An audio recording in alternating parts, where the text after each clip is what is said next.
बिस्मिल्लाहिर्रहमानिर्रहीम। अस्सलाम वालेकुम। A1 टीवी के साथ मैं हूँ राशिदा मुनीर। नजर डालते हैं हेडलाइंस पर।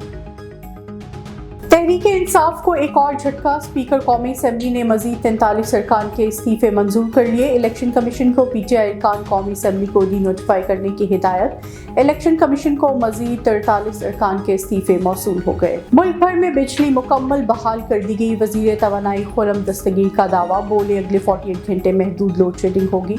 जौहरी प्लांट्स को चलाने में 2 से 3 रोज लगेंगे। तफ्तीश कर रहे हैं हैकिंग या बैरूनी मुदाखलत तो नहीं हुई। तरबेला और मंगला में मसला होने से तअत्तुल आया। पावर प्लांट्स को दोबारा चलाने के लिए बिजली की जरूरत पड़ती है। तरबेला प्लांट चलाकर दीगर पावर प्लांट्स को बिजली दी है। 28 घंटे बाद भी बिजली मुकम्मल तौर पर बहाल न की जा सकी। जुज़वी बहाली के बाद लाहौर, कराची समेत शहर शहर बिजली की आंख मचोली जारी। बिजली की तवील बंदिश के बाइस पानी का भी बहरान। कराची में पानी की सप्लाई बस्तूर मुअत्तिल। कोल्लू में कल से बंद बिजली ताहाल बहाल न हो सकी। PTI का आज निगरान वज़ीर आला मोहसिन नकवी की तैनाती के खिलाफ एहतजाज का प्लान। इलेक्शन कमीशन पंजाब के दफ्तर के बाहर मुजाहिरा किया जाएगा। इमरान खान की पार्टी रहनुमाओं और कारकुनों को एहतजाज में भरपूर शिरकत की हिदायत। मोहसिन नकवी की तैनाती को आज अदालत में चैलेंज किया जाएगा।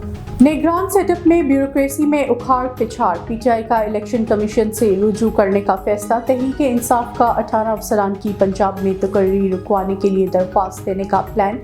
बिलाल सिद्दीक कमियाना, समीर सैयद, सुहेल जफर चट्ठा, नबील आवान समेत दीगर शामिल। 25 मई के वाकयात के जिम्मेदारान अफसर भी PTI की फहरिस्त का हिस्सा। A1 टीवी से फिल वक्त इतना ही। मजीद बाखबर रहने के लिए देखते रहिए A1 टीवी। A1 टीवी, सब पे नजर, अंदर की खबर।